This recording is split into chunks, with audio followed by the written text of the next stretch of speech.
This is Monsoon Awareness Week in New Mexico.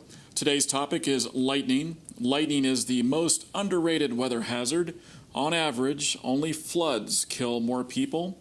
Lightning makes every single thunderstorm a potential killer, whether the storm produces a single bolt or 10,000 bolts.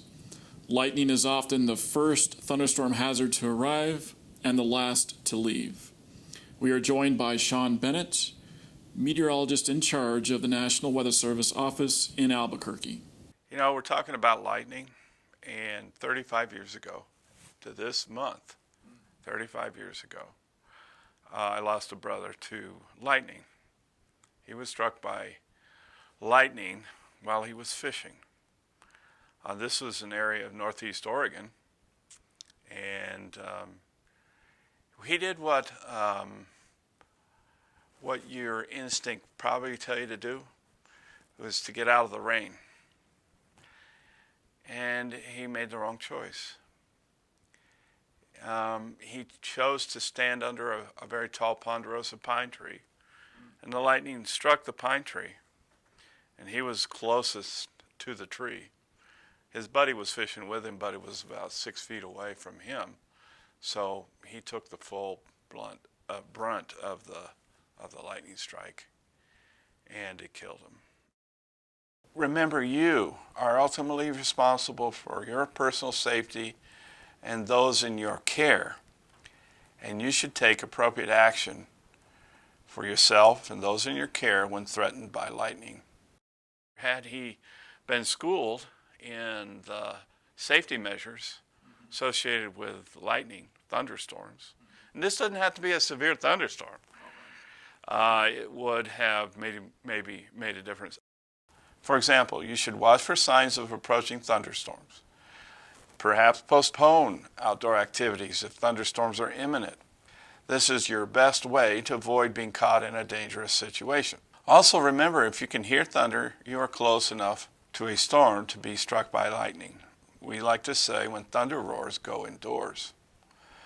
So get inside a house, a large shelter, or an all-metal vehicle. And you see this over and over again, human nature. All these kids from a soccer team or from a baseball, they're under a tree, trying to get out of the rain. And that's not the right choice. Also, if a safe shelter is not available, find a low spot away from trees, fences, and poles. Now, if you're boating or swimming, get out of the boats and away from the water and get to land. Find a shelter immediately. A vast majority of at least 78% of lightning fatalities or injuries occur outside.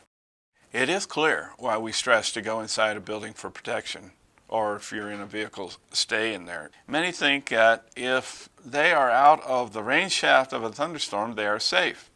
But lightning can strike miles from the main core of a thunderstorm. The good news here is that fatalities have shown a steady decline from the 1960s through the 1990s, with a sharp drop-off in the past 10 years. Injuries peaked in the late 70s and 80s and have dropped off considerably since.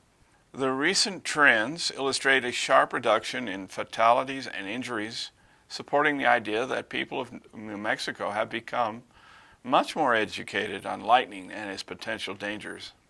I didn't know at the time that I would end up in meteorology. In fact, I was preparing to go in the Navy and be a weather observer.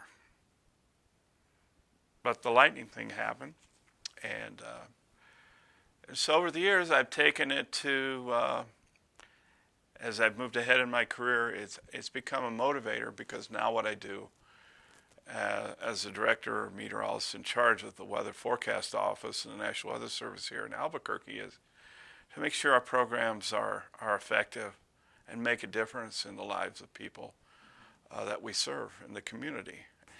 Now, did you know that the air near a lightning strike is heated to 50,000 degrees Fahrenheit? That is actually hotter than the surface of the sun. And did you know that at any given moment there can be as many as 2,000 thunderstorms occurring across the globe?